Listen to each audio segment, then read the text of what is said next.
This is To All the Men I've Tolerated Before with Natalie Katona, your weekly look at everyday misogyny. Today is another pleasure because we have back with us our good friends of the pod, Alrinthea Carter and Julia Washington. And today we will be tackling Beyonce, Cowboy Carter, and country music. What a behemoth of an episode. Good on the two of you for taking it on.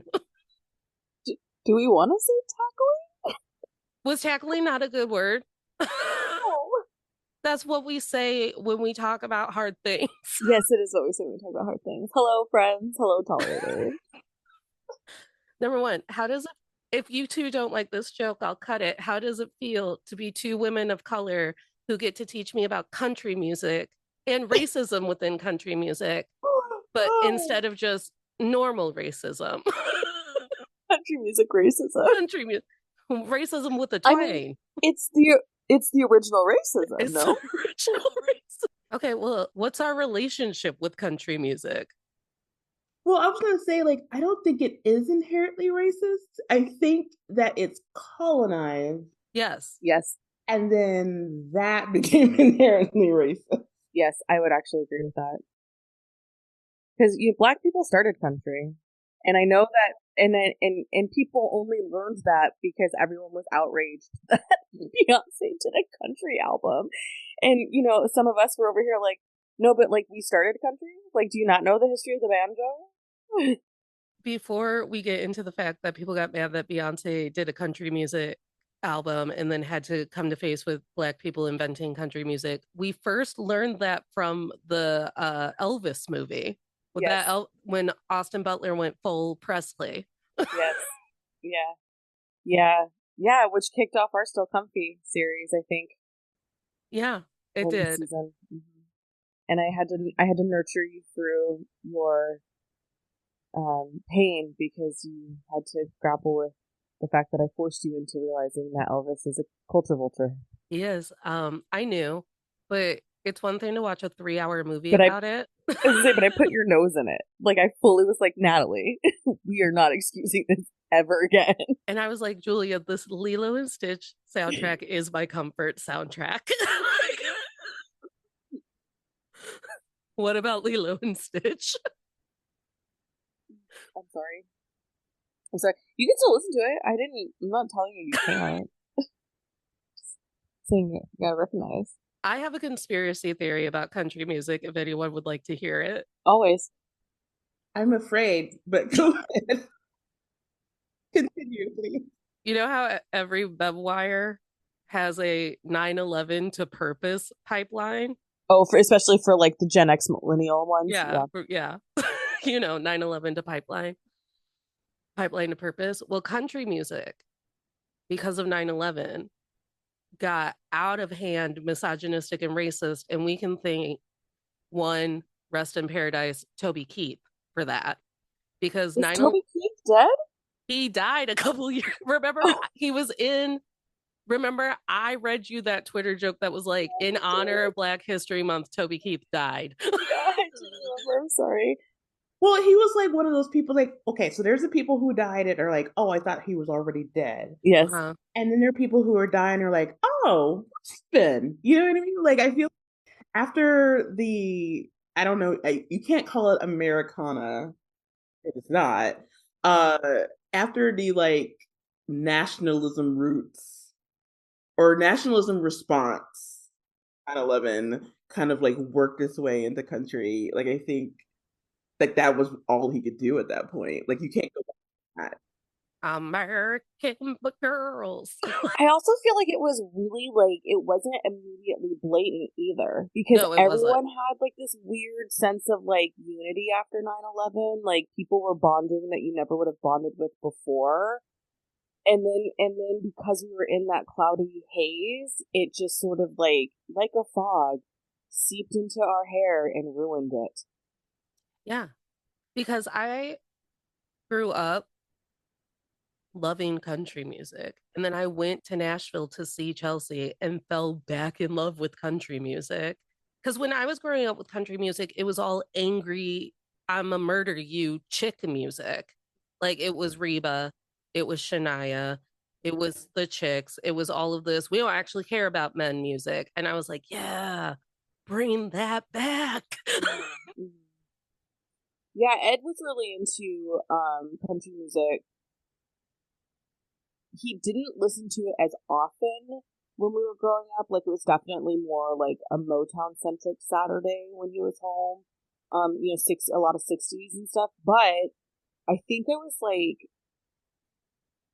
in my early 20s, and I realized like Dad loves country music. We love country music. We had this family member who was in a band, and they were doing some covers of country songs, and he would be like, "You actually messed up that verse." He'd be like, "You forgot," and they're like, "No, there's no way we cover these songs." And then, like, literally days later, they'd call and be like, "So actually, you were right. Sorry, we messed that up. Like, we'll fix it now."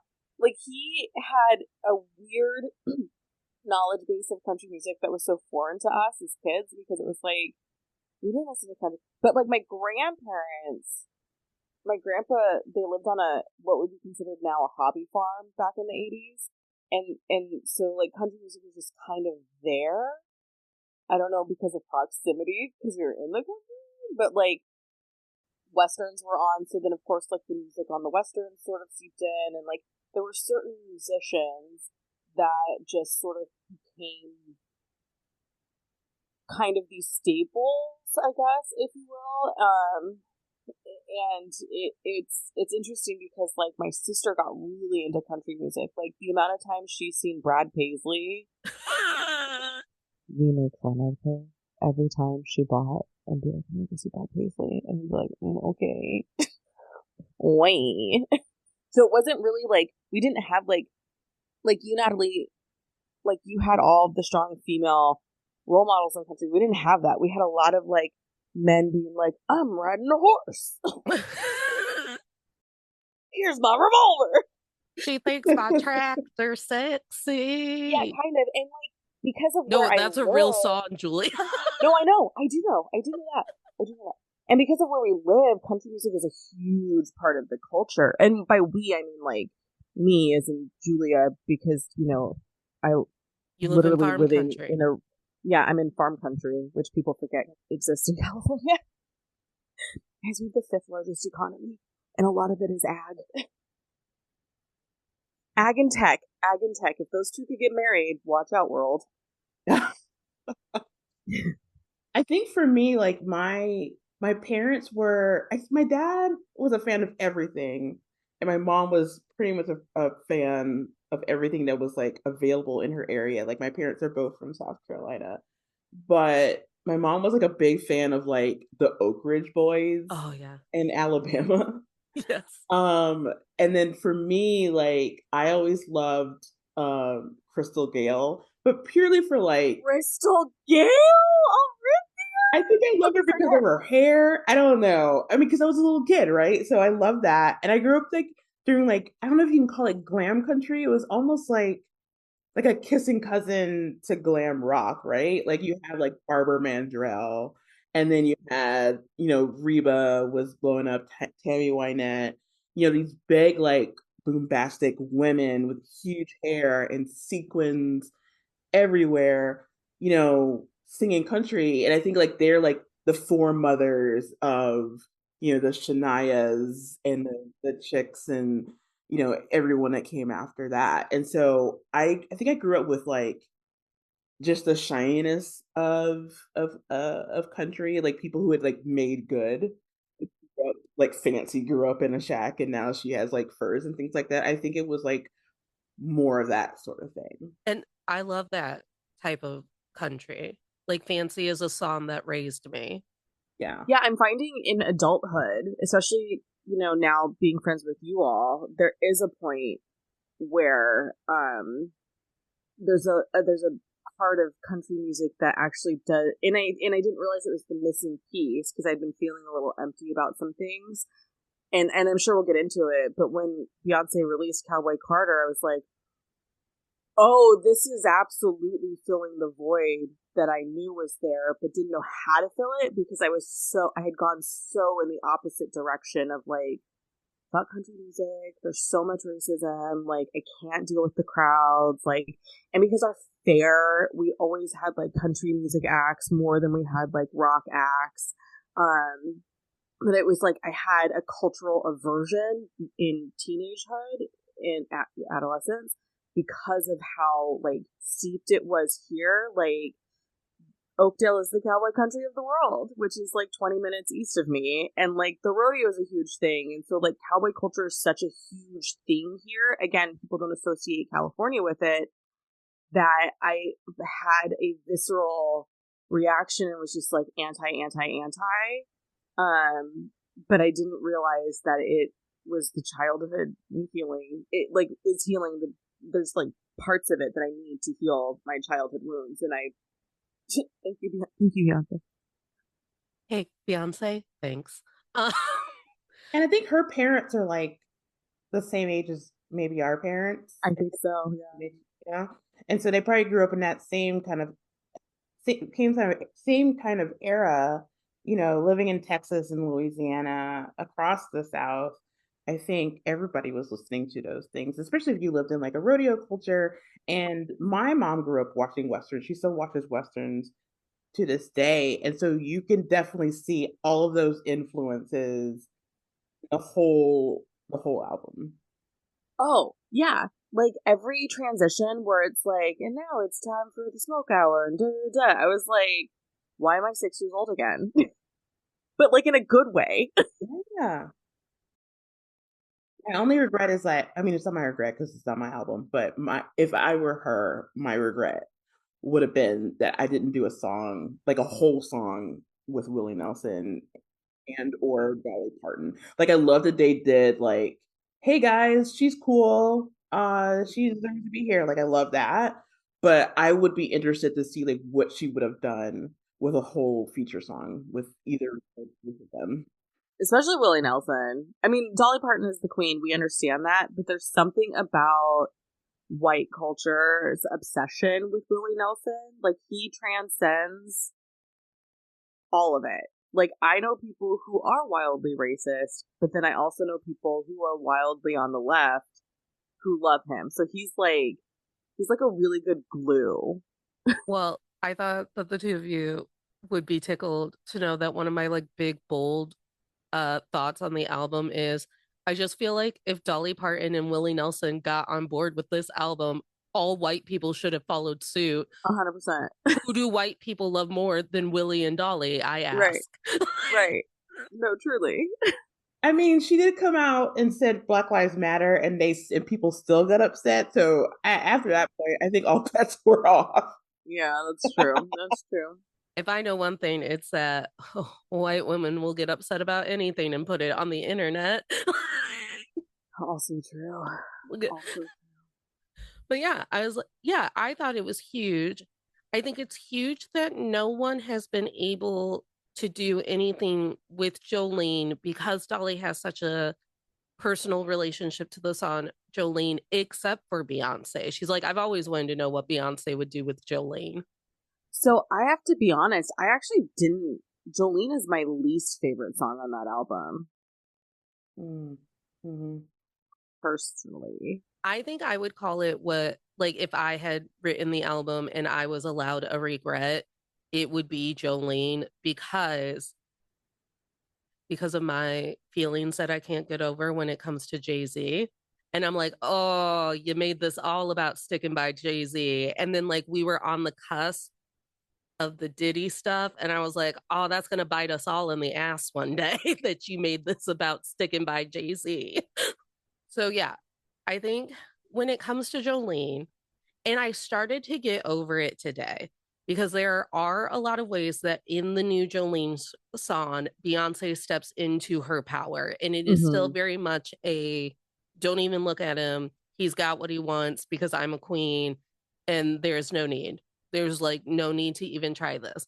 But then I get so conflicted and I know that it's my own hateful self because I can't react nicely to stick by your man culture.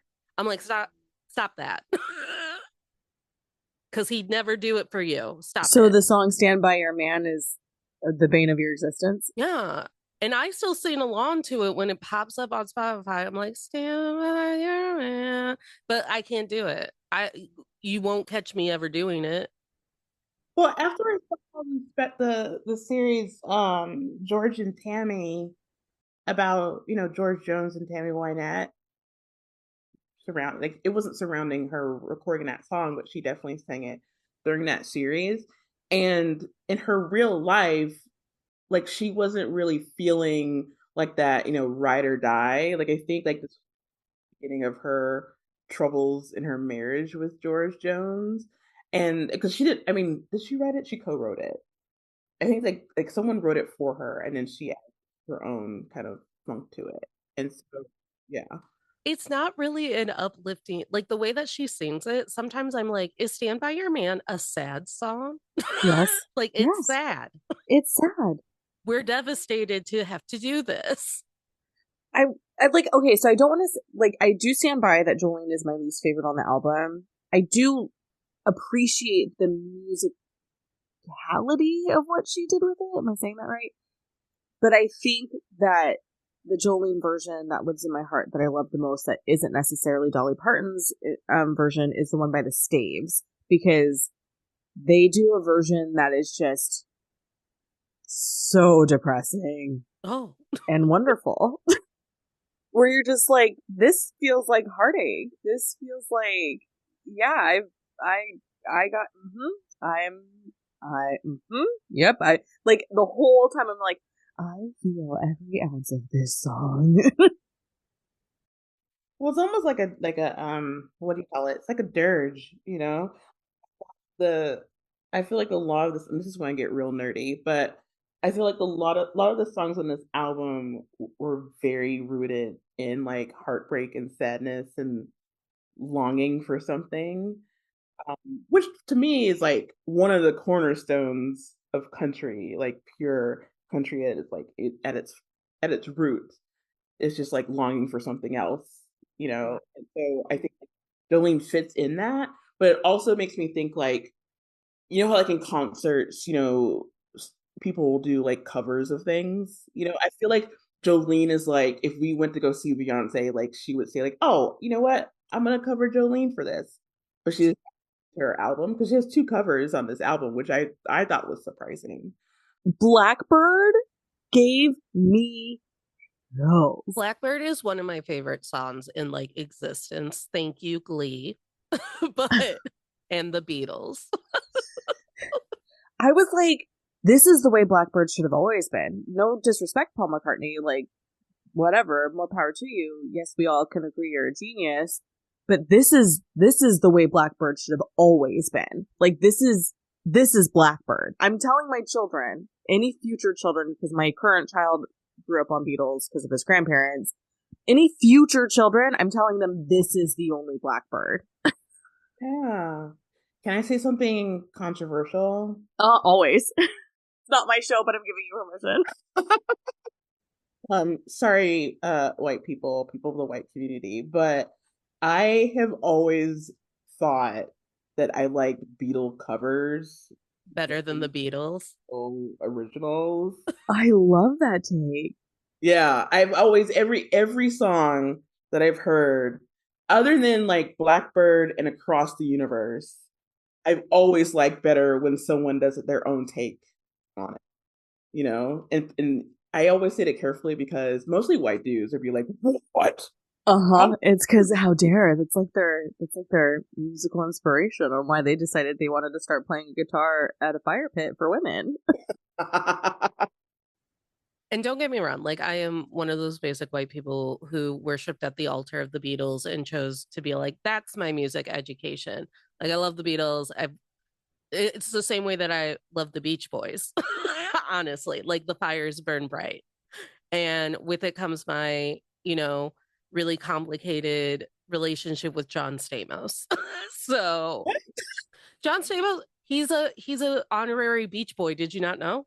Yeah, Beach that's Boys. why they were always on Full House, because he was the drummer for them in the 90s. I feel like I knew that because was he in like the Kokomo video? He was. Yes. Have you seen that? Yeah. Yes. And yes, he sure was. They used to come on and do Kokomo on Full House All the a time. bunch of times. They were always at a Beach Boys concert.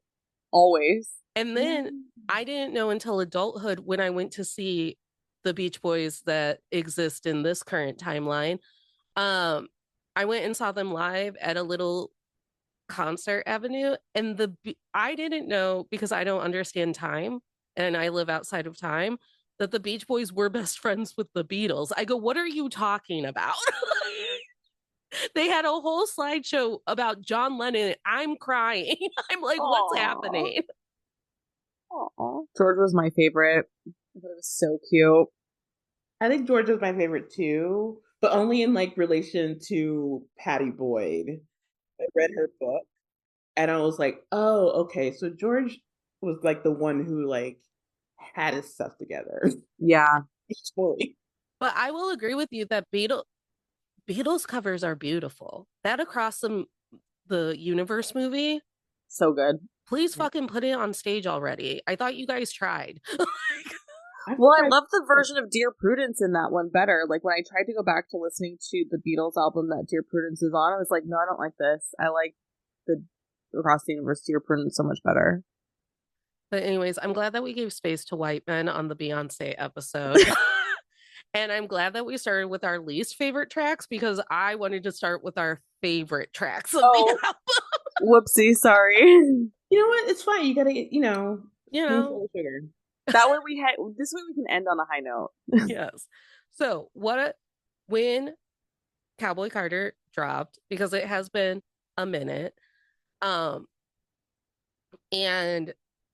we were all grappling with our relationships to country music and Beyonce and all of it. What were your overall impressions of the album as a whole?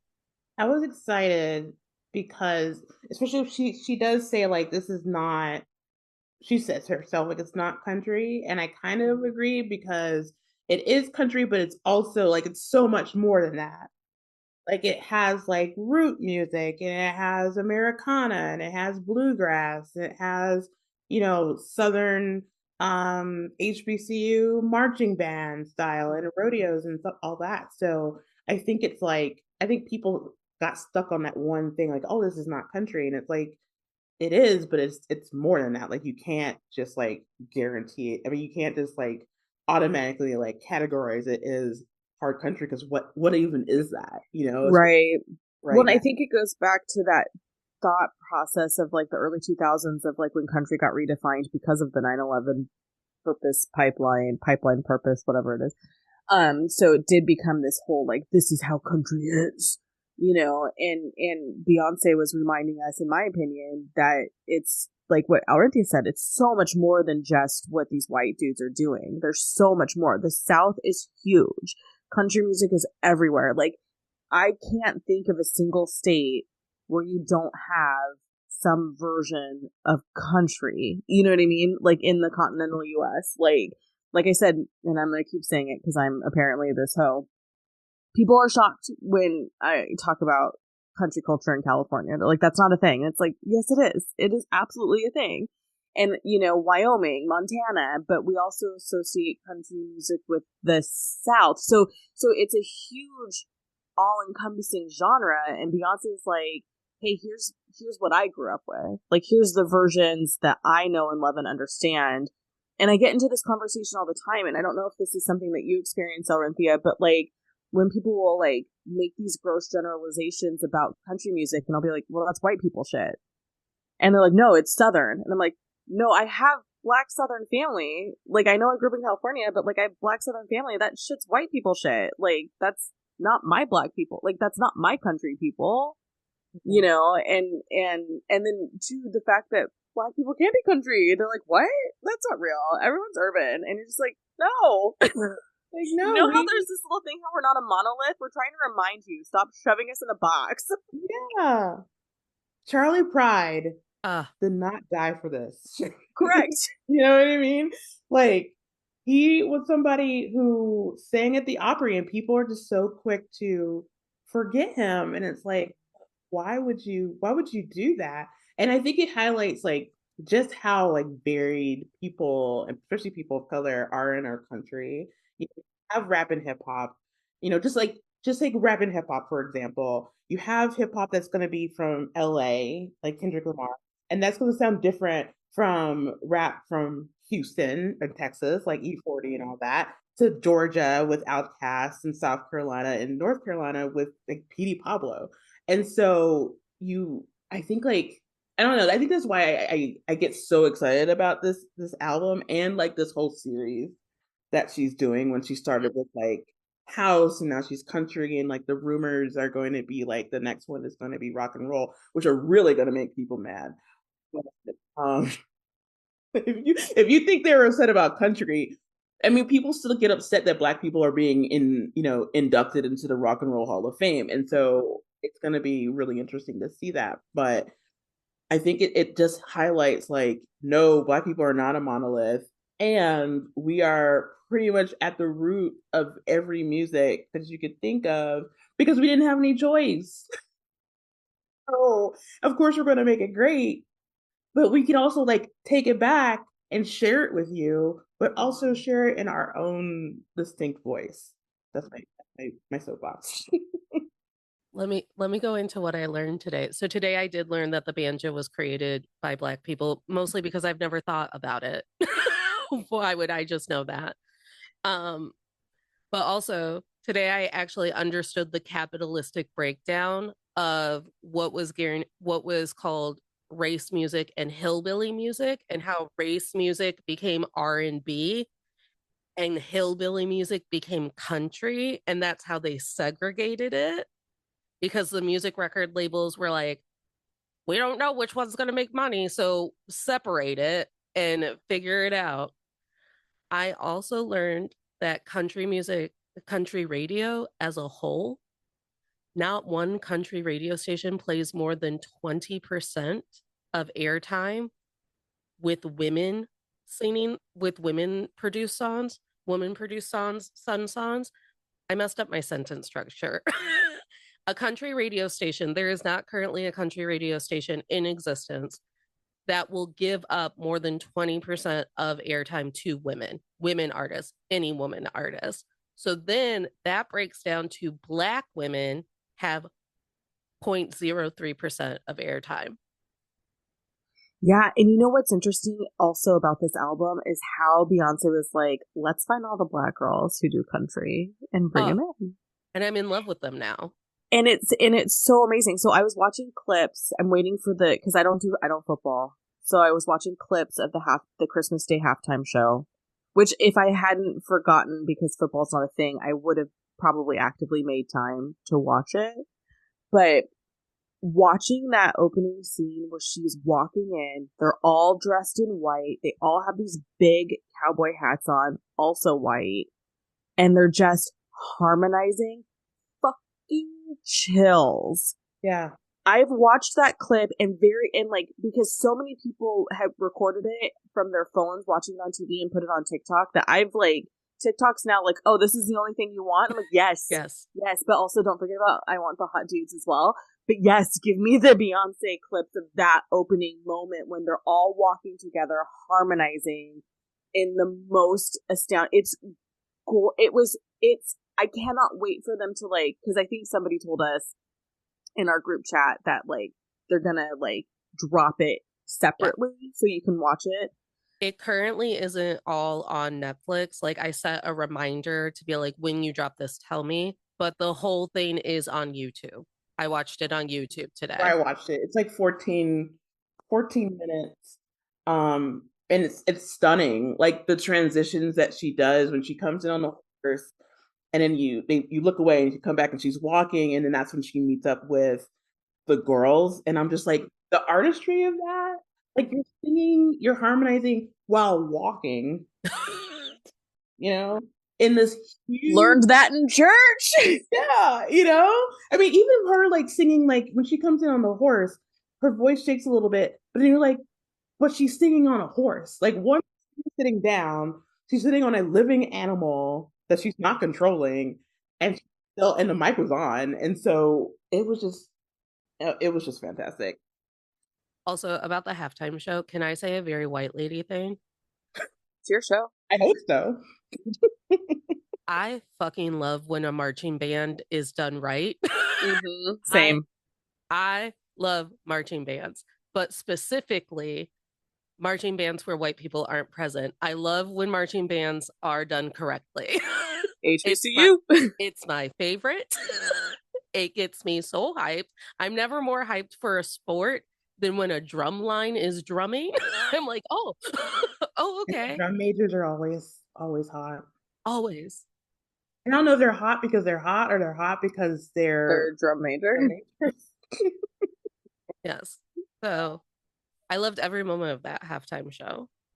It's beautiful. It was beautiful. 16 Carriages is a song that fucks me up it's daily. So good. Because I listened to it and just like took down my thought notes of the whole album, because I will admit that one of my fatal flaws is, because I am a person who transcends genders and loves everything, I very rarely sit down and listen to an album in an entirety in the order that was meant to be listened to give me the full story. I'm very bad about it. And it's usually in that, yeah, it's usually I do it on the day that it was released, and I give it like 2 or 3 days to live as an album, and then I throw it in my like shuffle playlist, and then it's just in rotation.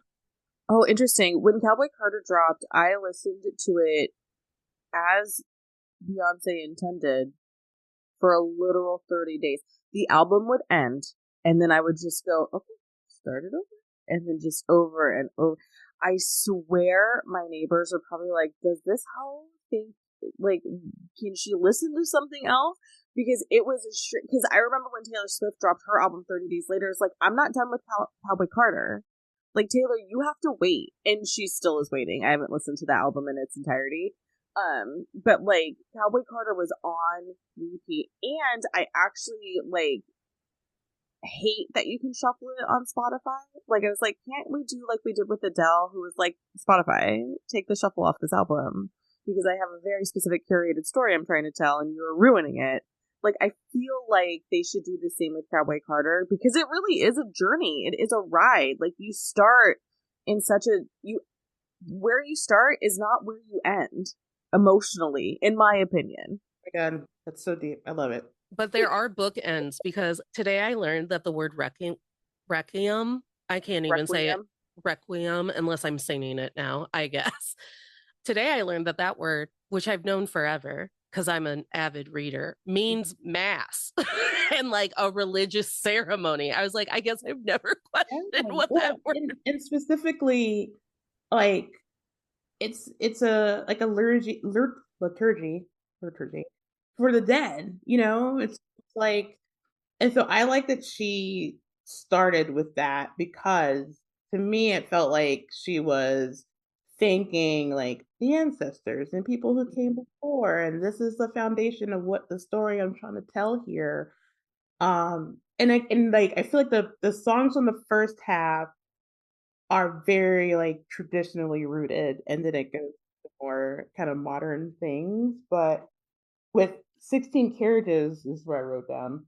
Let me get my notes in the glasses. But so for me, when I first heard it, and I should back up and say this, like related to what you were saying before, like I listened to a new album. I listened to an album like three times in different ways. So the first is I'm listening to all of it, and then I listen again. I listen to just the instrumentation. Cannot speak today. The instruments, how they're playing it. Music language hard. Yeah. And then I listen to it again with just the lyrics, and again with everything, because I like my brain. I have to put everything into a separate box, and I like to see the formula and what you do, and then how it all comes together at the end. And that way, for me, because I do listen to so much music, it helps me kind of see like, oh, this is like rooted in this, and this is rooted in that. Like I talked to a friend who's a producer, and he was like, I feel like you listen to more music than I do, and that's probably not possible. And I was like, no, I just listen to it a different way. And also I like to organize my thoughts. And I'm really nerdy. So going from that with 16 Carriages, immediately what I heard was like railroad work songs and sea, and that definitely relates to what she was trying to say, because those men that were doing the she shanties and the railroad work songs is like they are not seeing like what the end goal is going to be. Like it's such a big picture for them, but they do know what they're doing now is essential to building that. And I think for her, like describing her days in like Girls Time to Destiny's Child to like her solo career, like I feel like there are absolutely times where she was like, why am I doing this? I could just enjoy my money and enjoy my husband or whatever she was doing at the time, but maybe she saw like this is what this could have been, like this is the potential, like I am going to be able to do what all of those black women and black people could have done with all the power and the money that Elvis had behind him, and probably even more than that at this point. Well, and so one of the notes that I wrote down for the first track, American Requiem, is that immediately she addresses the chatter that will happen because of this album. She's like, she goes, you love to talk about me. You love it. And I'm like, that's right, Beyonce. They need to put some respect on your name. And then she makes people, she's like forcing them to face the fact that if they're ready, they're ready. And if they're not, it's because they fear her. And she's doing it while owning her Texan roots. And I was like, that's fucking beautiful. Because I've had to argue with people that she has Texan roots, which confused the fuck out of me. I was like, you didn't know that Beyonce was from Texas? And they go, no, since when? And I was like, I literally learned that from a Smart Guy episode on Disney Channel. Since like 1982? Right. I was like, from the beginning, I go, they were literally like wearing the Texan flag or something in their Smart Guy episode. Well, and I think that also goes back to people just assuming all Black people's experience is exactly the same. We all are this very specific, presentation that is shared with the world through media, and it is hard for people to think like we could, like I always have to tell people, because I didn't know a lot of, like, I knew Bay Area rappers because the proximity of Modesto to the Bay, but like bigger than that, outside of that, it wasn't really like a part of my upbringing. So like when people be like, oh my god, you don't know blah blah blah, and it's like, no, my people are country. Like my people are not urban. My Black people are not urban. We are people who live in the orchards. We don't like city. I mean, I like city life. I actually, country life is great to visit. It's where I'm at now in my age. But like I grew up in the summers in a fucking field. Like urban life is not the life for my family, right? Like the people that we hailed from. Like there was something about being freed and then still trying to find farms that we could live near after the Great Migration is real. like to his dying breath, my grandfather was not a city guy. Hated it. Like, yeah. Anyway, so it's like I think it goes back to that whole like, oh, what do you mean not everybody's like Tupac? Like, what do you mean not everybody's from Oakland or Compton? And you're just like, what do you mean everybody's from Oakland or Compton? Like, so I am like, because I'm a music nerd and I will like follow. I love when artists pivot. That's my favorite. Like my favorite Lady Gaga album is the Joanne album in honor of her dead aunt. Oh, and Chris says on the Wicked episode, he goes, Natalie, that's not even her favorite album. I go, I'm aware. Does it matter?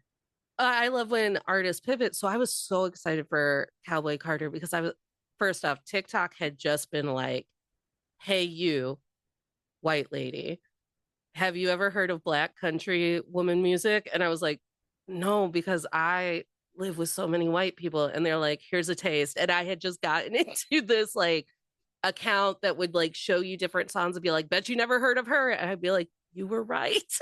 So I knew it was better. I knew. I was like, oh, it's better when it's done by people like Beyonce. Well, and I think a lot of like the covered barriers have been removed. I mean, if you look back in like the 50s and the 60s, even if you had black groups, they still had to put pictures of white people on the albums because God forbid, you accidentally buy, an album by a black group and like people would say like, oh, this is the music of the devil and it's going to like lead our kids in and rocking and rolling and all of that. And so I think like there's sometimes it's good to have like a modern sensibility about old art because they like take away like that. I can't even see what their faces look like, but I am going to enjoy their music. And I think like she takes that off a lot too. And maybe people are like they're feeling the sting of the band-aid being ripped off by listening to this. And beyond like against their will, they're liking it and they're surprised. But they should be surprised because Beyonce is very like I think she's so intentional and she's not going to put something out that's not going to be good. No. Oh yeah, Renaissance literally changed my DNA. Like the very first time I listened to Renaissance, I was like, "Oh, I'm mutating in a way that I fully didn't expect." Not mad about it, but holy shit. Well, and I think that's why it's so beautiful that track 2 is Blackbird and that she uses Blackbird to uplift the voices of other Black women that people probably never, that are just hiding in the corners of Spotify because they're 0.03% on country radio. And we know how kind algorithms are. Like, we know it. And then for Paul McCartney to even come out and be like, also say, yeah, that's the version of Blackbird you should be listening to. Well done, Beyonce. And to remind us why he wrote the song. Yeah. Because the amount of people who grew up with this song, who are age appropriate to remember those days, that didn't know what the song was about. Or didn't want to know. And then to like, because it is almost like a dare to white people, like, you gonna talk bad about the Beatles now because I did it. You gonna talk bad about the Beatles? Like, right, you're gonna be like, I don't like this Beatles song. I took your most beloved band that isn't even from the US, but yet you claim it like it's our own. And then we get to 16 Carriages and she reminds us, by the way, I'm underpaid and overwhelmed. I'm like, damn girl, me too. Like, damn girl. Like, yes. Same. Yes. Beyonce, yes. No more whelmed. Can you ever just be whelmed? Not if you're Beyonce. and I also love like when she sings about like leaving behind fears for the legacy. That hit me in a way, and I think it's because you listen to 16 Carriages and then you go right into Protector. And I was like, how often have my mother, my aunts, my grandmothers, my great aunts had to literally swallow something down to be like, don't worry, our family lineage, all good people. It's fine. All these men around us, they're fine. And you're safe. And to build a family legacy, which then brings me back to how angry I am at Jay-Z because I'm like, you have to do that every day. I'm so mad. I tell Julia this all the time. I go, I really have to get over how mad I am that she's still with Jay-Z. I really do. But I think like she's made him very aware that she does not need him. She's probably still with him. I mean, I don't know their marriage, but she's probably still with him because she loves him. But she certainly does not need him. I mean, she's a billionaire in her own right. Yeah, it makes me always wonder, like, when couples get to a point of a specific type of wealth, especially because I don't know about New York, but the state of California, for every 10 years you're married, it's community property. We're a community property state. No fault divorce. We might be the last state in the union at some point with no fault divorce with the way things are going. But it also makes you kind of wonder too, like, So I think about this for I have some family members that have been married for a long time, and it's like at one point you're just like, just get a divorce. Just get a divorce.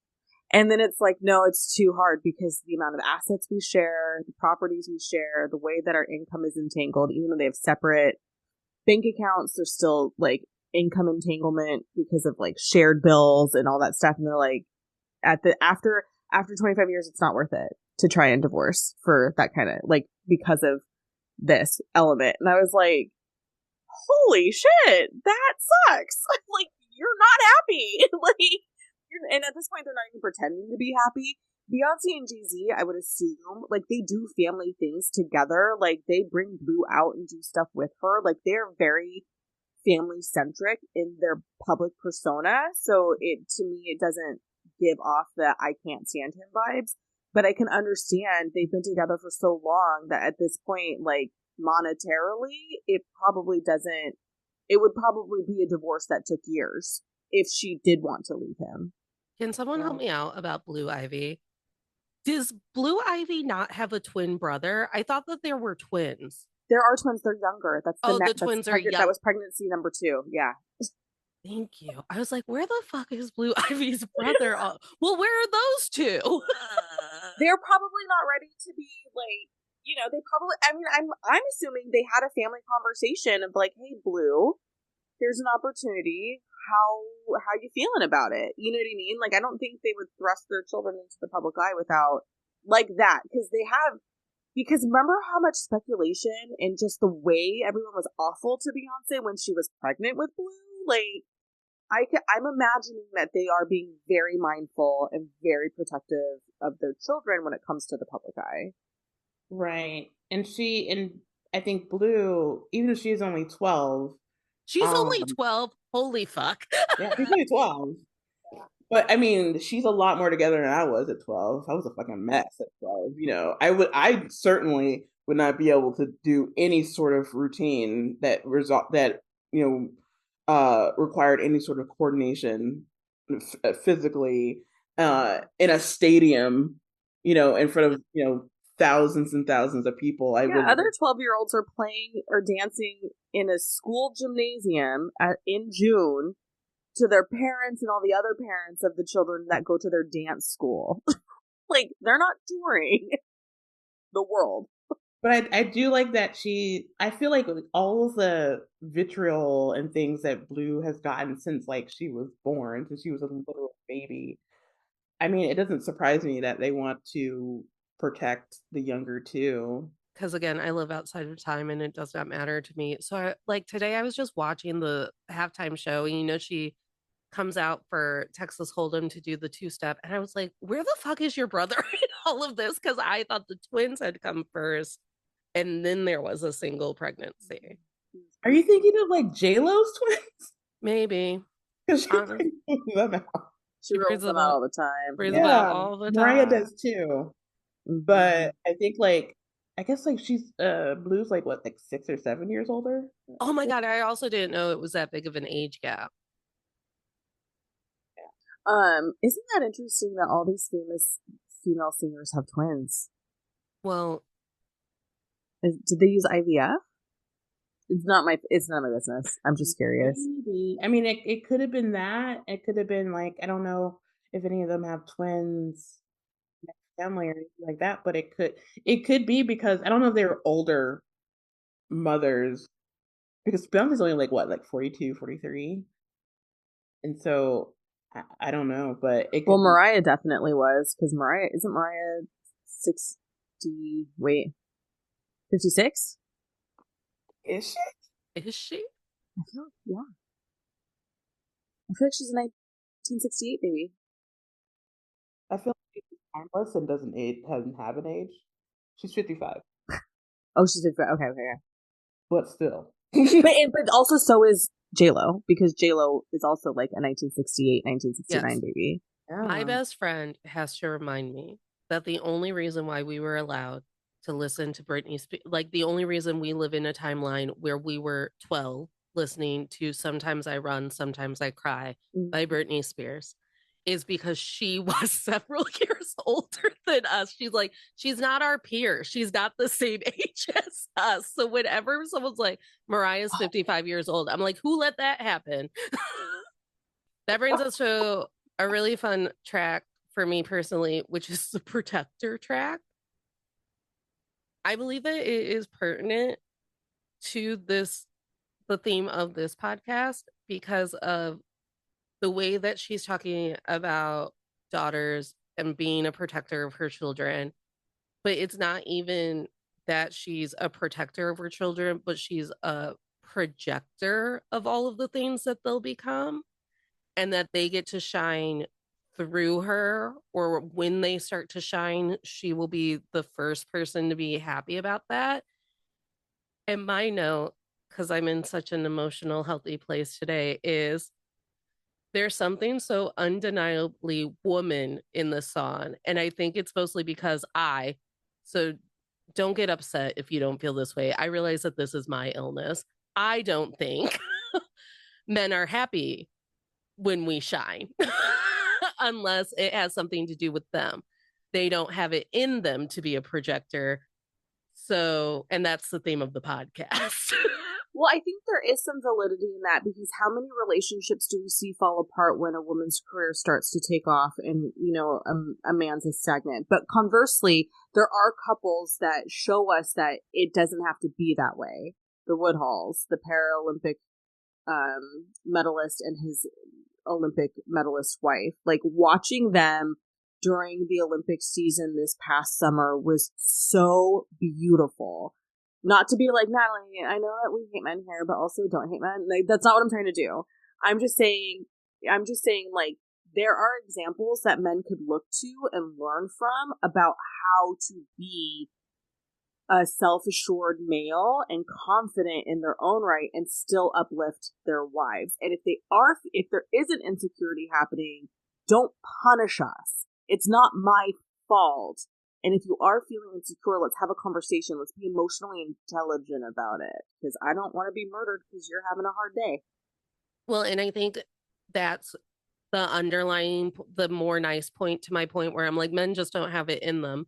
I think it's for men, because of the way that we have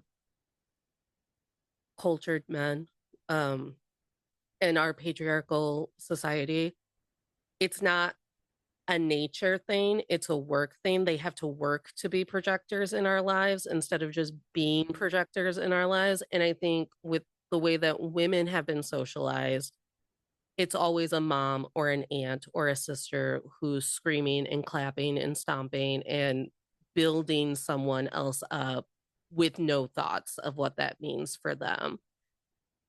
My next controversial note about this song, and I was like, don't even do it. But I said, it pairs well with another soul song of mine, which is the 10-minute version of All Too Well by Taylor Swift, because it is, because she has a line that says, who was she, an ever needy jewel whose shine reflects on you?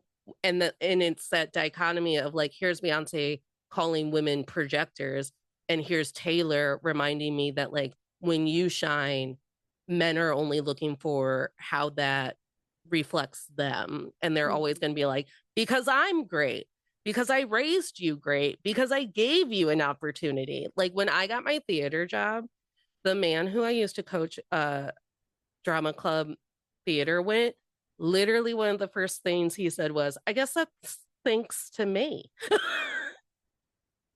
And I was like, I guess.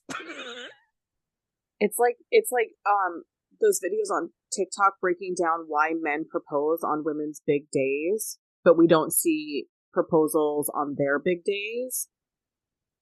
And now I can't remember all of it, but I remember feeling like, yes, this feels absolutely accurate on why it happens on our big days. And like, there are times too when that can go sour, and this is a fictional example, but I do have a real life parallel to it. like in Gilmore Girls, when Logan proposes to Rory at her college graduation party, and she's like, I need time to think about it. You clearly thought about it. I need time to think about it. And then on her actual graduation day, she's like, I'm not ready. Let's do long distance. He's like, no, it's all or nothing. And then, like, basically casts this shadow on something. Graduating from the Ivy League college is not nothing, you know? I had a similar experience where it was my conferral day, and my boyfriend at the time was like, so listen, we're literally 4 days out from my party. His parents are coming to meet my parents for the very first time, and we're on the phone, and he's like, so I just think this isn't going to work anymore. And it was like a complete blindside, but also it was my last day of school, and I'd worked really hard to get my undergraduate degree at the age of 30, and it was just like, so now when I think about so I have the opposite, right? Like, but still, I was like, I got Logan Huntsberger, but it was like, because a few days before we had this great and wonderful weekend, we were all excited about, this thing. And then it was like, just kidding. You can't give me what I want. We're done. And it was just like, this isn't even a conversation. Like, we can't even have a conversation about like what the next step should be for all of us, and that just doesn't happen to men. Like, I'm not over here trying to propose to a guy on his big day. You want a Grammy? Let's get married. You know what I mean? There is an example. That guy who won the Oscar and proposed to his girlfriend in his acceptance speech. But he wasn't like a name that we would all know. It was like he won the Oscar for producing a really good live show for something. Literally the only example that I can think of. And if you don't watch award shows, you would never have known that happened because it didn't get post-show coverage. Right. And I'm assuming that as adults, they had a conversation. And I think they thought it is rooted in this. Like they had a conversation that they wanted to get married. Like I don't like, and I mean, no one's proposing to me at this point, but I don't like when it's a huge surprise. And that could just be my need for control. Like but marriage shouldn't be, a proposal shouldn't be a surprise. Yeah. To your point, so I think you're making that point. Go ahead, sorry, Alrinthea. Yeah, it shouldn't be a surprise. It should be like, okay, like we've started having this conversation and we're moving in this direction. But it shouldn't be like a random time where we just happen to be at dinner and you decide that it's time for us to have this like big life changing moment. Right. But also I'm like, I maybe, and I think like people have different preferences when they want like that big a news. But for me, it's like being proposed to in front of my family or a game would be my nightmare. Like I would rather be like have like something that is thoughtful and meant for the two of us, because at that point, all I can see is like you're just showing off. You're showing me off, and you're showing off this ring that you've paid, knock on wood, thousands and thousands of dollars for. Hundreds of thousands of dollars.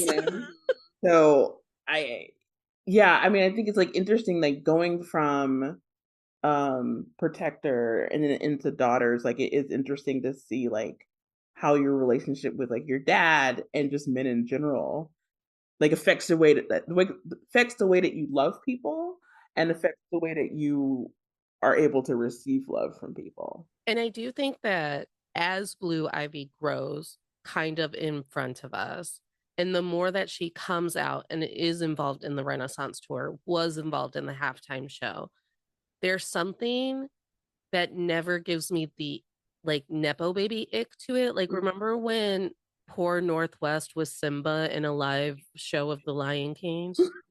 And we all got the ick. And then we're like, don't make me have an ick over this child. She's a literal child. There's something that comes off about it so maternal, so strong, so protective, and so nurturing. And it's interesting that you bring up the Northwest of it all, because Blue and North get compared all the time unfairly. And I think a lot of it, for me, the difference with, Blue's nepotism versus North's nepotism is Jay-Z and Beyonce are very talented. Only Kanye's talented, and I can't believe I'm saying that in the year of 2024 with all the egregious shit he's done in the last 8 years. You're right, yeah. Kim is a very savvy businesswoman, clearly, She knew how to utilize opportunities, which is a different kind of talent, but it's not necessarily a creative arts talent. So Blue is if the Knowles Carter kids don't come out talented, it's like a genetic anomaly, in my opinion. Because there's no way that you couldn't be with your parents being as talented as they are. But with North and all the Kanye kids, you're like, there's a chance you could actually not be good at anything because like your mom doesn't have any creative talent. Right. And like it's like entitlement versus, oh yeah, that too. Right? Like I think like with Beyonce and anybody like her, and especially like Jay-Z, I mean Jay-Z didn't come from money either. They had to work really, really hard to get what they needed to do. They to get to where they are. I feel like you can picture every single dollar that Beyonce and Jay-Z have earned in their work, and in like they've built wealth, by investing and buying things and all that. Whereas with Kim Kardashian, she is a very savvy businesswoman, but she's a savvy businesswoman that started with a loan from her father. You know what I mean? Like it's just like, I mean, not that she's the same person as Donald Trump, but they both were like people who were like, my God. I pulled myself up on my bootstraps because my father gave me $1 million loan, and she had the store and she had, and I mean, unfortunately, the sex tape kind of came into view, but she was able to like, or I guess her mom was able to like flip that on its head and make it a money making venture. Which I'm like, ooh, I think therapists are going to be picking that apart forever. But with Northwest, it's just like, okay, we have access, go and do it. We don't know how. I mean, I'm assuming it is impossible to me that she had any sort of rehearsal time before they thrust her out on that stage.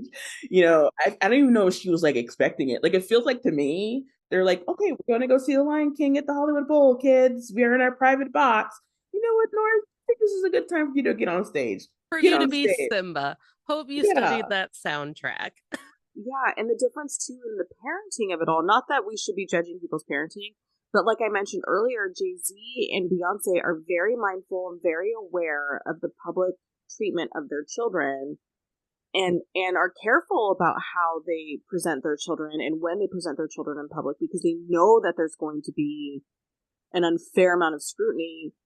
And it just feels like Kim forgets that she has Black children until it's convenient to have Black children. Like they've always been on the show.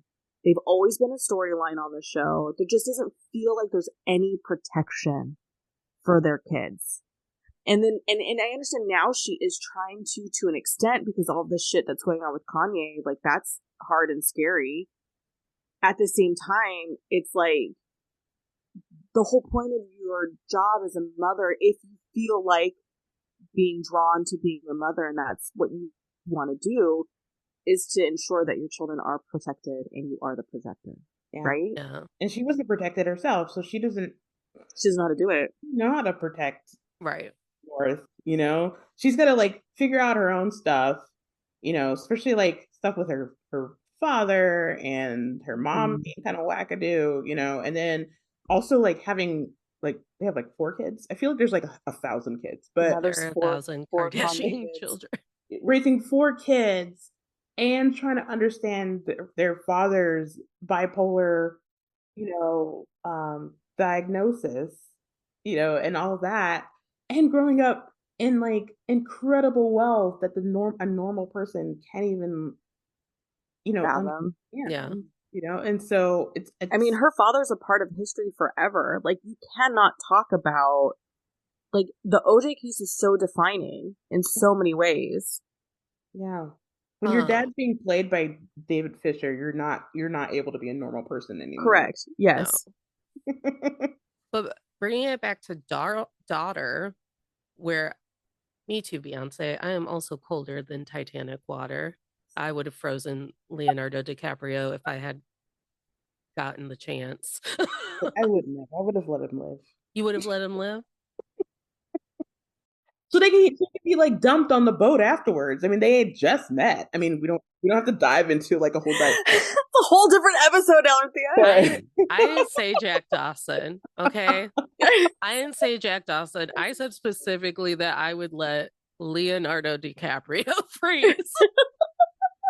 We all know how I feel about Leonardo DiCaprio. Fair. But I love Daughters. Daughters is my favorite of this whole album. And when I was listening to it, I think I was like busy, like just, doing stuff around my apartment. And when it came on, I was like, I gotta sit down. I had to sit down and listen to it. And then I listened to it like 3 or 4 times. And even this morning when I was like preparing for this and I was listening to it again, I had to listen to it like 3 times back to back because it's so beautiful and the emotions that it makes you feel. It's like it's so rude. Like Beyonce, Giselle Knowles Carter. So rude for you to like make me think about my own like capacity for anger and rage and what I may have inherited from my dad because a lot of it's like, yeah, I'm only as bad as my dad if you fuck with me, and like it makes you think like what other like traumas and angers do you get from just your parents as a unit, but from your dad specifically? How that affects your relationship with men. For me, it's a little harder because my dad is, I mean, like 80% perfect, and so I was congratulations. very lucky to grow up with a dad like mine, and I didn't appreciate it until now because before, speaking of projection, my dad was always like, "You are meant for better. You're gonna do this, blah blah blah blah," and I always felt overwhelmed by that because I have my own like perfectionism, and so it's already hard enough to live up to the image I have for myself, but like to the face that my dad has in me. When I started writing for TV, like my dad, and I always makes me emotional, has been like, okay, this is what we're doing. Let's think bigger. Or let's like, and he would like research and ask questions and things like that. He saw a interview with Lisa Kudrow, and I posted it on my stories like last week.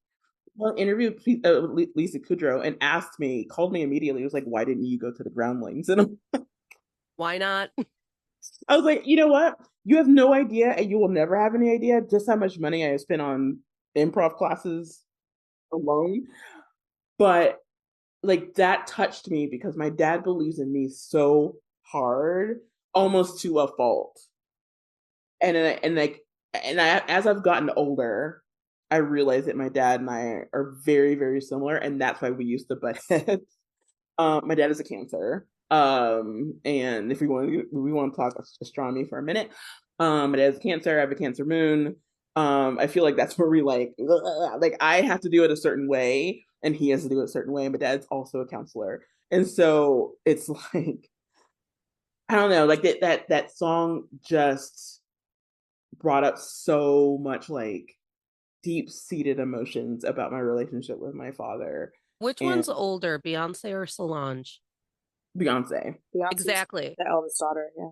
This stupid song is the anthem of eldest daughters everywhere. I literally wrote down, well, Alrinthea, we'll get into this when we do our future episode about the trauma of being eldest daughters. Yes, which is fair because I am the youngest daughter, so it's a very different. It's a very different trauma. It's a very different trauma, and it was a very different experience with daughters for me because, I always felt like I was the. Let's see, we had a third. I guess we'll keep it. I also like at this point, I'm just ready to say it out loud. Being a daughter is traumatic. Like, there's no way to get out of being a daughter in the way that we are currently socialized in our political climate, in, the ways that women have made it real far, but not far enough. Being a daughter is traumatic. You have all of this bullshit of maybe living up to the life that your mom wanted but couldn't reach for.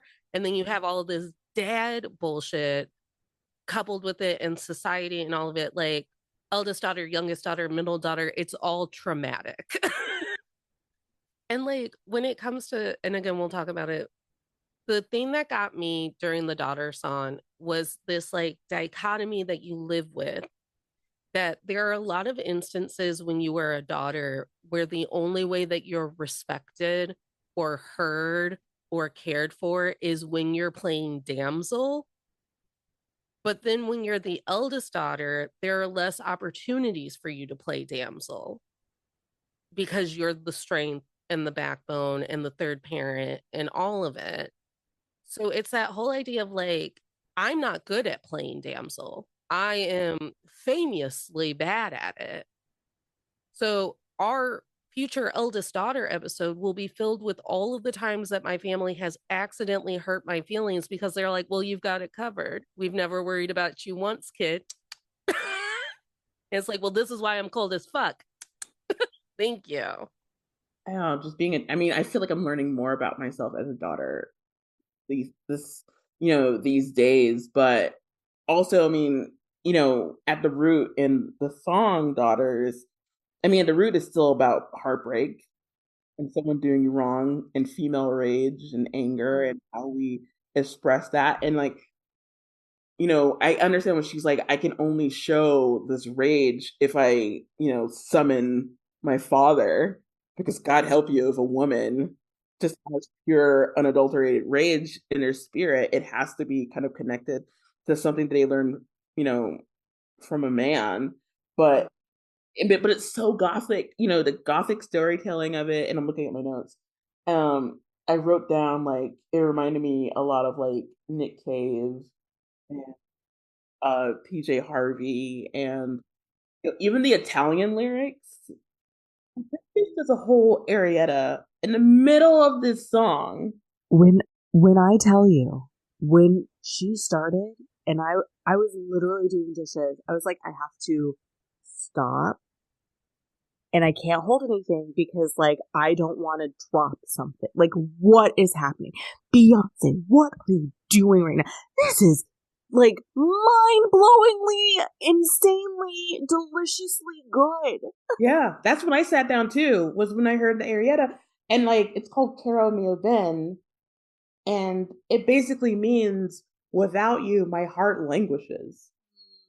Have you ever heard anything so beautiful and sad and tragic? Is just like, and like I remember like right after the album came out, especially on TikTok, there were TikToks of like Italian opera singers specifically listening to that and saying like, y'all, I'm sure they didn't say y'all, but in my mind, y'all don't understand how hard it is to sing that specific piece of music. And it's meant to break your heart, Like I can picture it now and I'm just like, oh my God, I'm gonna sob later because like how many times have we like had our heart broken and you feel like you're like fucking Ophelia, or Feel so sorry for herself. I don't know why. Like, do you guys remember Gay Best Friend? yeah. One of the first YouTube accounts. Oh, feel so sorry for yourself. Get yourself out of the water. I think now we're having this conversation about a daughter. I had said to a friend recently, it's like, I actually don't think I'm done having kids. Like, I think there's another one coming. I don't know how, if it's coming out of my body or if I'm just like being handed an infant in some way. But like, I feel like there's another kid coming my way. I feel like it's a girl. And I'm wondering if it's rooted in the fact that I wonder if Daughters is what kind of unearthed this feeling of like, I don't think I'm done having kids. I think I was a mom of a boy and now it's time to be a mom of a girl because I've done so much of my own work in my relationship. Mm-hmm.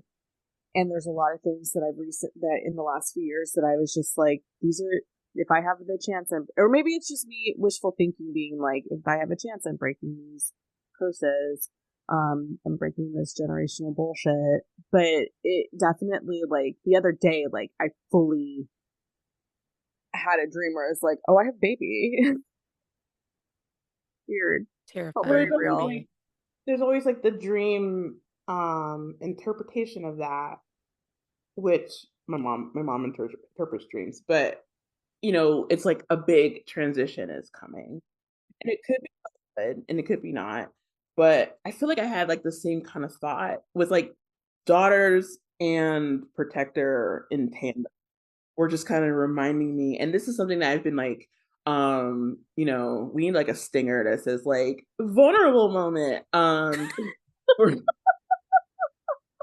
moment of vulnerability. Gold stars that say vulnerable moment. Like every time a Capricorn cries, you're like, good job. Yes. You did it. You felt. Or call it Capricorn vulnerable moment because you have to pull our teeth to make us have one. And for me, it just made me think like one of the things I'm struggling with right now, and I'm very good about saying this without any kind of emotion. Thank you, Capricorn. Is that I've been dealing with the fact that I am at the point in my life where it's probably too late to have my own babies, right? Like I've always wanted to like either have babies or adopt them. But I think it came from because I was a big Josephine Baker fan and because she adopted like 10 kids. But I've always like wanted like 5 kids, and but I never found someone to make them with and someone to stay with, So now that I'm like turning 46 and recently experiencing hot flashes. And side note, I had to call, I guess, friend of the podcast, Annalie, to be like, what was this? And she and she was she's like, the go-to. She knows. She will help you. She'll get you square. Like, because of her, I'm not anywhere near. I don't even think I'm in perimenopause, if I'm being honest with you. And she already is like, here are the things when it's time. And it's like, thank you, babe. Yeah. And so you think about that, like when that starts to happen, like you think about what would have been and what could have been and what just didn't happen. Not by, I don't think it was any fault. It was just like, it just didn't. And so I think one of the things, and I'm sorry if I'm taking like way off track here, but the theme of the podcast. But I think like the patron saint of single childless women, Tracy Ellis Ross, said that, she did say it's like she wanted to be a mother, but like the window of desire has passed. And I think it's the same for me. Like I know I'm not going to have any kids, biologically, but I also like that opportunity is going quickly past. And I started like kind of mourning that recently. And also because someone named their baby after me. And I was like, yeah, that's right. I will never have that name myself, like I always thought about like when I had a daughter, I would name her after myself. Like I'm named after my mom, so I don't know, like daughters really just like puts with the band Eve 6, it puts my heart in the blender. But yeah, that daughter song fucks me up. And now I want to listen to it. I want to do like a side by side of daddy lessons and daughters. You know what song? I don't know if this is on your list, but you know what song? Like, I have several favorites on the album, but the one that I'm always like, this is my anthem for when I have to deal with a specific type of white person. Oh. Alligator tears. Yeah. I literally have. We knew that was coming. After alligator tears, my note is this about Jay-Z or the system? Is it about white America? Yes. Interesting. I like that because for me, my first thought it was about like the pain of unrequited love. Oh, this album is very romantic. Yeah. Me, I'm like the line, you say move a mountain and I'll throw on my boots. You say stop the river from running. I'll build a dam or two. You say change religions and I spend every Sunday with you. Yeah. Like those 3 lines hit me in a way where I'm like, yeah, I've been that girl who's tried to assimilate because I had to survive and I still got fucked. Yeah. Yeah. And she says like, I adore your alligator tears. Squeeze every bit of love from me. And it's like, this person, this man, doesn't love you the way you love him, and he's giving you these alligator tears to keep you around, to breadcrumb you. And I just watched The Holiday, so this is fresh in my mind. But you're just like, I need this around, you know? Yeah. That's why this song is so brilliant, because it could be about love. It could be about existing in a white world. It could be about like friendships. It could be about, the CMA fucking ignoring her and her talent, or like the Grammy board being like, you don't need to have an album of the year. It's fine. Or the CMAs being like, who's Beyonce? Right. It works for so many things. It does. And the use of alligator tears, because like it's always something that's thrown at women. Like, what's going on with your alligator tears? Like, get it together, you dramatic. And to like flip it and just be like, how about all the times I've forgiven you for Becky with the good hair because you showed up with your alligator tears? Yeah. Yeah. It also brings to mind the Frank Ocean song, Bad Religion, where he said, unrequited love is just a one man cult. Ooh. Ooh. Yeah. Yeah. And just even like the music, the beat of Alligator Tears is a good, like, I don't know how to describe it. I just want to put my shoulder into it. And it does feel like I love you, but this is my revenge song against you too. It's like, because there's nothing better than knowing their game. And I feel like once you start telling them that their game is stupid and it doesn't actually trick us the way that they think it tricks us, that's when they're the most mad. You're like, what do you mean? You're onto my, yeah, no, I tolerate this whole horse and pony show that we do every time you run around, or every time you deplete our bank accounts without me knowing, or every time like anything happens and you show up crying and laying at my feet and my doorstep and whatever. And I'm like, okay, one more round. And like, tired. And it hurts Yeah. too, you know, because you can't just stop. I mean, you No. can tell yourself to stop, but you can't, if you're loving somebody, whether it's good or bad, like you can't just like, it's not a controllable force sometimes. no, yeah. And so thank God she knows how to write a song. Actually don't know who wrote this one, but she knows how to write a song or put it into music or have that thought of, I'm trying to look for, like, looking at the credits.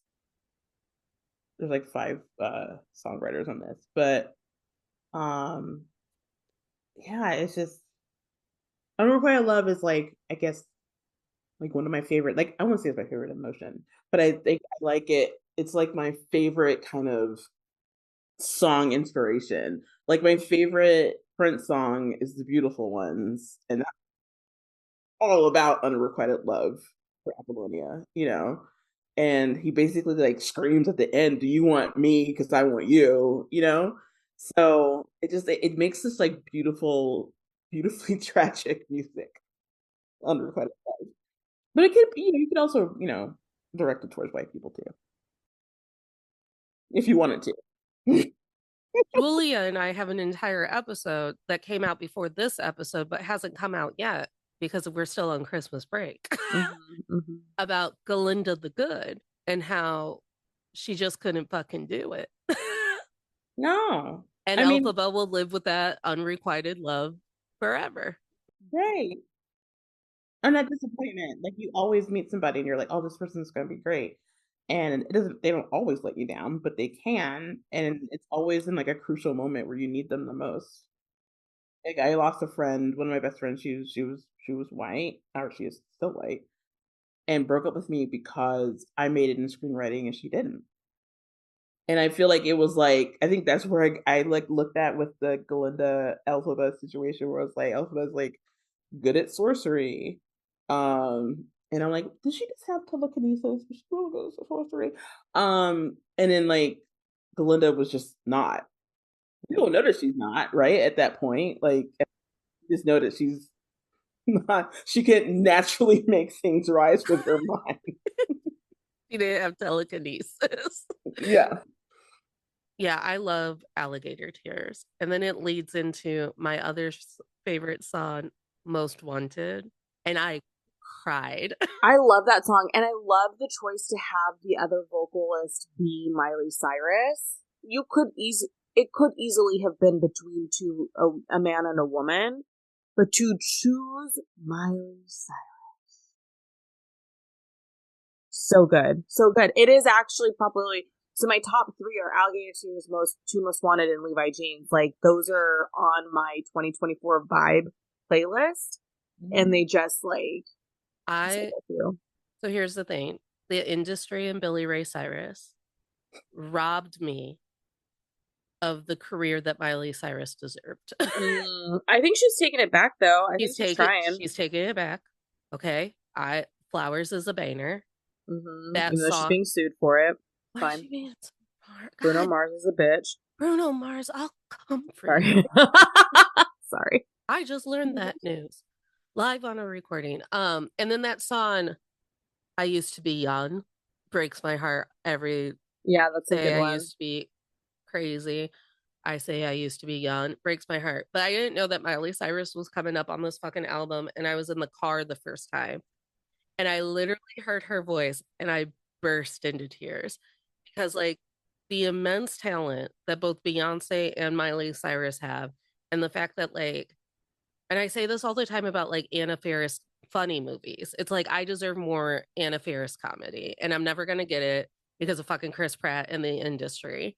And then it's like, I deserve so much out of Miley Cyrus, and she deserves to give it to me. And the fucking industry and the fucking traumatic narcissistic father that she has robbed me. And my mom was like, my mom was being shitty to me one day, and she was like, not even Dolly Parton could save her. And I was like, correct.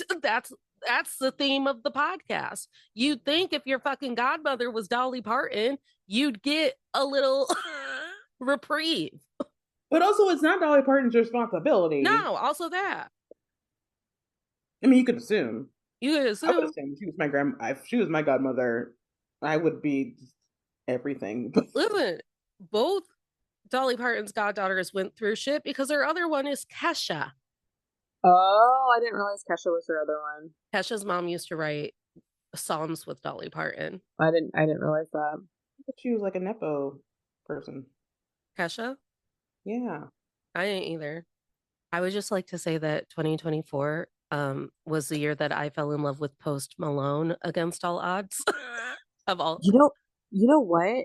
Post Malone is an interesting conversation because he is now falling under the umbrella. And I don't know if you're finding this in the corners of your internet, Alrinthea, where he has been, people are analyzing his career as, oh, so you adopted Black culture to get famous and now you're country? Which I think is an interesting conversation because, as we mentioned earlier in the episode, Black people make country. Black people make country. But so, like, I don't know him as a country. I don't know his countryness. So I don't know what about his current phase suggests that he's the kind of country that is like potentially white only. No, I listened to his country album and I really liked it. Well, I think like white men are able to pivot but easier. Yeah. But yeah, I feel like he did take the Elvis route. But like, to be honest, so did Miley at one point. Honestly. Yeah. So did Ariana Grande. Oh, anyways, yeah. I Googled today because my sister tried to tell me that Post Malone was a mean man. And so I Googled today, Post Malone, bad? Nothing. And I would like my brother tells me, I have a relative that tells me he's MAGA coded. And I'm just like, I don't know. I just don't know. No, I'm living in Delulu. I can see like not him specifically, but the men that look to him totally be that. You know? Yeah. But Levi Jeans that song is hot. That song is so hot. That song is so fucking hot that if I ever get married, that's the song I'm dancing to at my wedding if I have a wedding. When it was the halftime show and I saw this truck built out of Levi's jeans and I was like, ooh, is Posty in that truck? And then he was. And I was like, then also, there he is.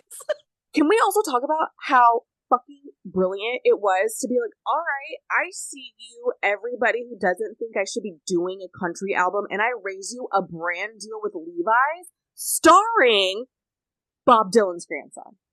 Yeah. How do you like that? How do you like them apples, bitch? I'm gonna put out whiskey. You know what? I'm gonna take all of your things.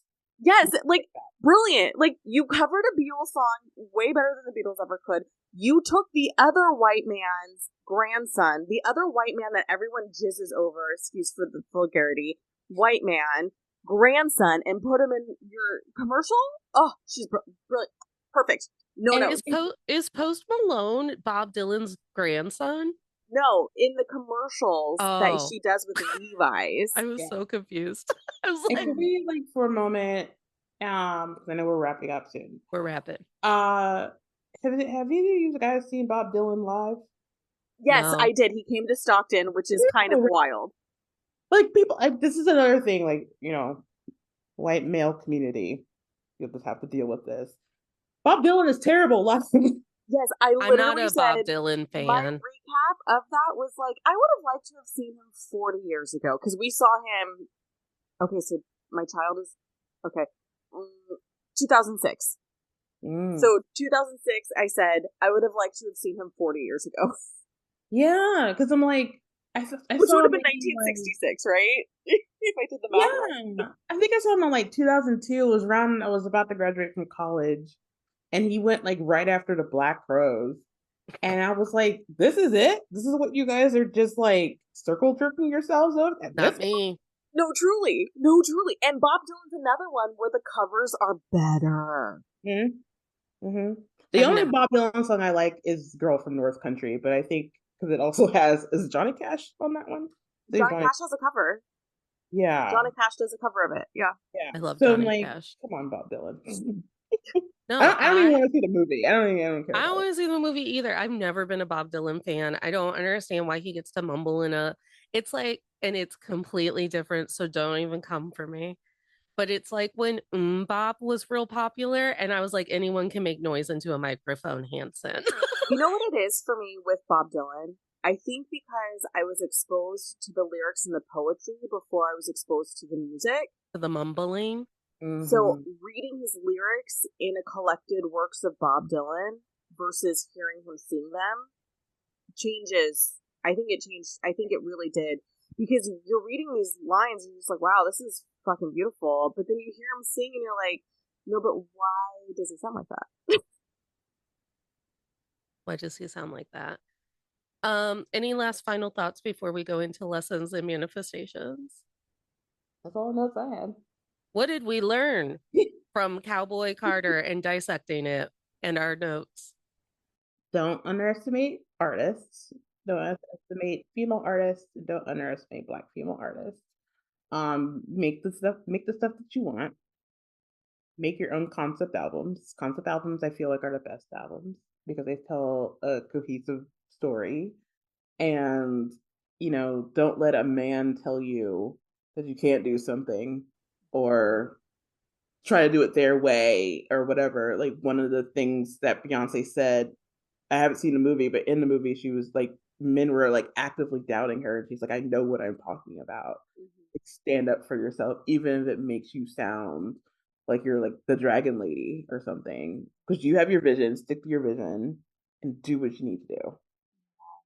Yeah, I would agree with all of what Alrinthea said, and I will add, it filled this void that, like I said, it filled this void that I knew was there and didn't know how to fill. And it provided a vehicle for me to be able to do the healing I needed to do in that void. And I feel like the way, and I love the reminder of, we're here. You can't do shit about it. Yeah. Sorry. You can ignore it, you can love it, but we're here no matter fucking what. My lesson is actually one of my goals for 2025, and it's that I'm going to stop streaming the music of white men, except for maybe Post Malone. Just full stop. Just full stop. And Alrinthea, does this have something to do with the allegations against Garth Brooks, and I was like, if I can't trust Wait, him, I what can't. allegations are against? What did they do? Girl! Garth Brooks, It he's came out in November, right? he's a rapist. No, Yes, not the singer of the dance. the singer of the dance, Alrinthea, and Bitch. I screenshot it to my sister, and I said, "The day we've always feared is here. The day we used to have an interpretive dance to the river. Aww. A dream is like a river, but And no when longer." it come out, like I'm disappointed. I'm angry at the person who was victimized, but I'm always like disappointed. Like, come on, man. No, I can't be disappointed You know anymore. he's gonna be like charged, or we don't know. I haven't heard anything recently. Right now, it's just allegations. Yeah, well, I heard that the woman who's speaking out, like the details have been changing a lot.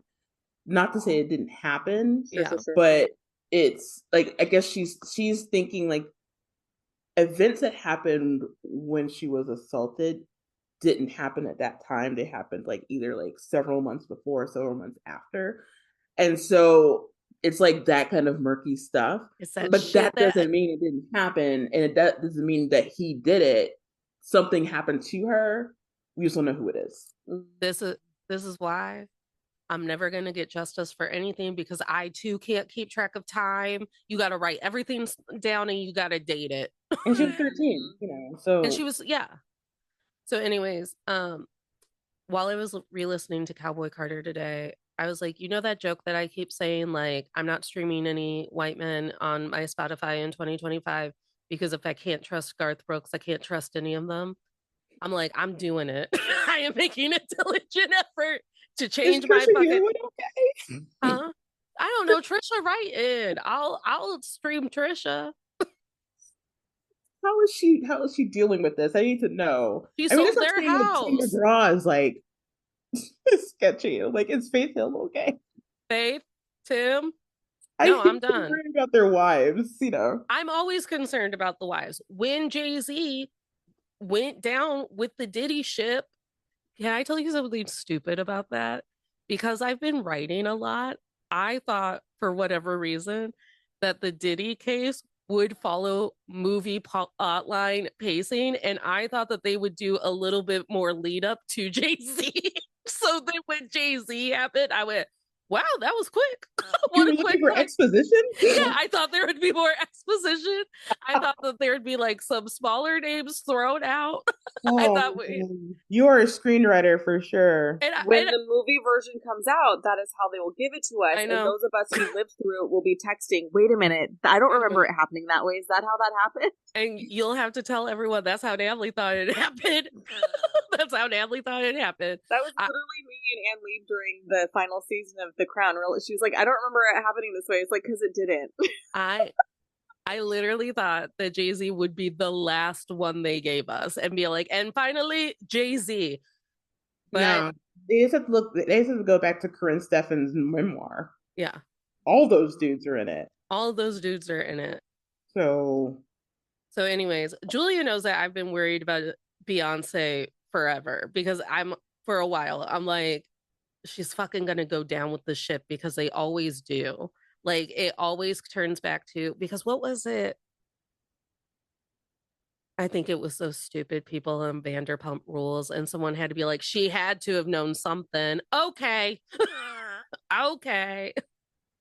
But I mean, like, what's the girl's name again? Ariana? Not the, who's the one? Ariana was the one that got cheated on, right? Cheated on. But I'm talking about Lala. She had more ability to know, because what is she, like? She's a server, right? Right. She's not Beyonce. Here's the thing too.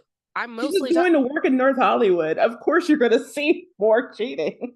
But Lala on Vanderpump Rules, her ex-husband Randall was running a casting couch, and people had to be like, she had to have known something. And it's like, okay, all right. Do you remember when I told you when I found out I had friends that were doing drugs and I had no idea, but we were all at the same parties? Exactly. Like, if people don't want you to know, they will make sure you don't know. Exactly. I think that's what's going to come out about the Diddy parties. is that, parties always have like certain tiers, right? Right. Like there's the Yes. people that come early, there's the people that like, are supposed to be there. And there's like that core group that stays behind. Yeah. So if Martha Stewart is going to a Diddy party She's or probably Barack phase Obama is one. going to a Diddy party, I'm assuming he's not there so late that he's the freak offs. Like Right. I feel like, and if you allow me a name drop for just a second, Sure. I was at an Emmy party and I was talking to Patton Oswalt. Love it. Patton Oswalt. I love Seriously, him. that because it's ridiculous. And it's like Meredith, she was wearing sneakers, by the way, with her dress. He was like, "We're just here to circulate, get a glass of champagne, and we're gonna go back home to our daughter." And I was like, I respect that. So Noah Khan, don't know him. That guy that's mean, that guy who's mean, but he writes the real sad folk songs. The new white guy, his name is like Zach Bryan or something. Don't know him. I don't know him. Why? Because in the year of Garth Brooks allegations and the Diddy tapes, honestly, I might not stream men except for Diddy, except for not Diddy. God damn it. I might not stream men. Moment where like Natalie's like, I'm streaming only Diddy, I'm R. streaming Kelly. only Diddy Diddy, R. Kelly, and Michael Jackson. Because I'm tired. Because you know what? I'm tired. I'm tired. It was hard enough when I could no longer believe I could fly. It was hard enough when yeah. It was hard enough when I could no longer bump and grind to remix to Ignition. Now I got to give up the river. Now I got to give up the dance. Now I might have to give up Trisha Yearwood if she gets real weird about this. So no more men on my Spotify. They were all but eradicated.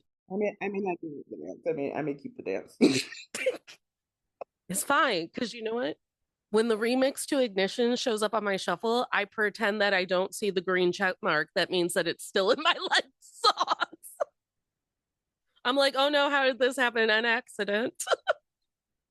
But it's fine because R. Kelly's royalties are now going straight to the victims, I've heard. Oh, somebody verify. Somebody verify. So now it's feminism to listen to R. Kelly, is what I'm saying. So, anyways, my manifestation is that I stop learning things about male artists or that they leave me alone.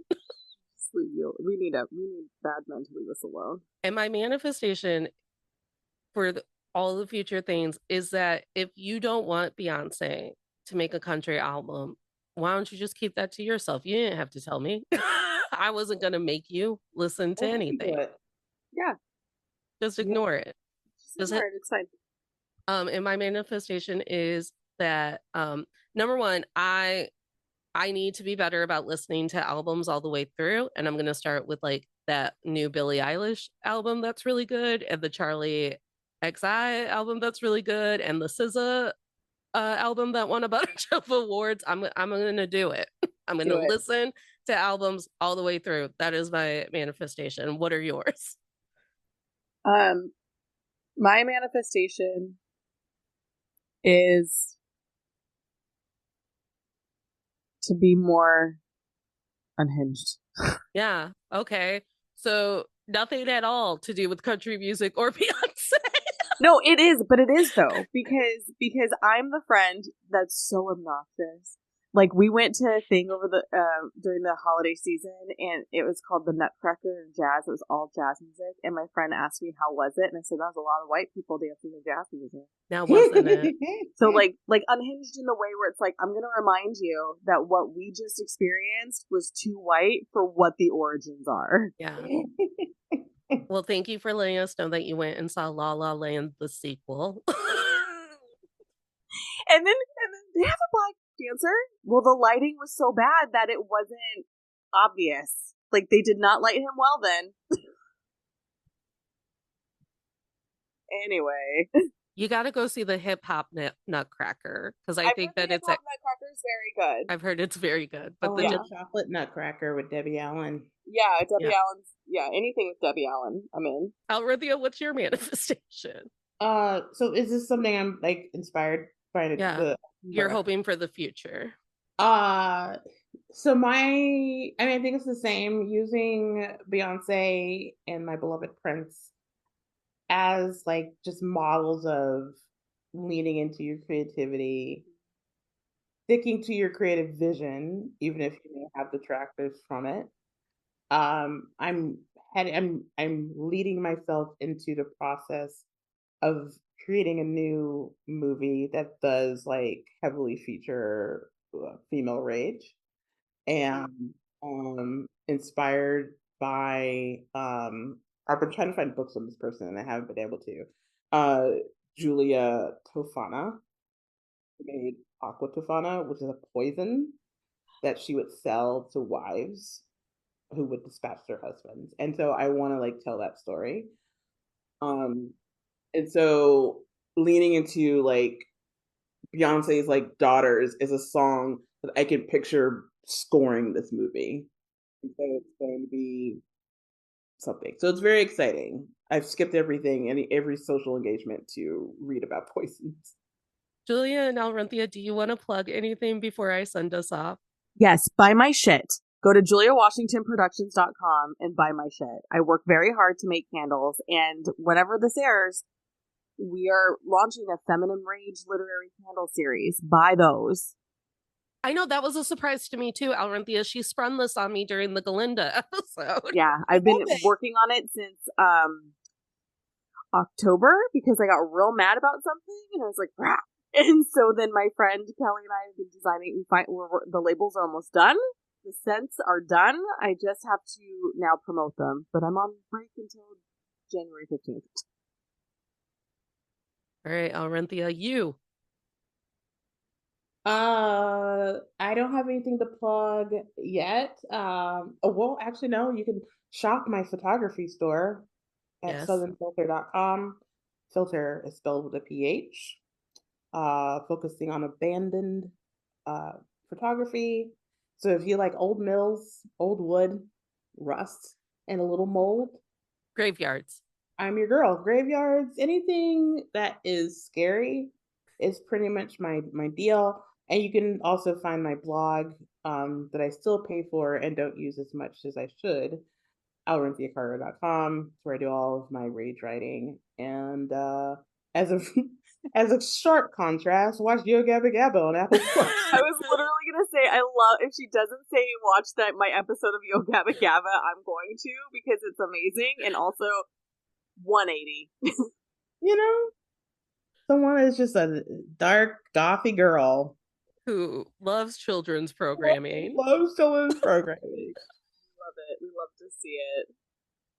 All right, well, tolerators, Instagram, Men I've Tolerated Pod, Natalie K124 on the TikTok, if TikTok's still legal. We don't know. Whatever's what you know what? Whatever replaces TikTok, I'm gonna use Men I've Tolerated Pod. So just Google it.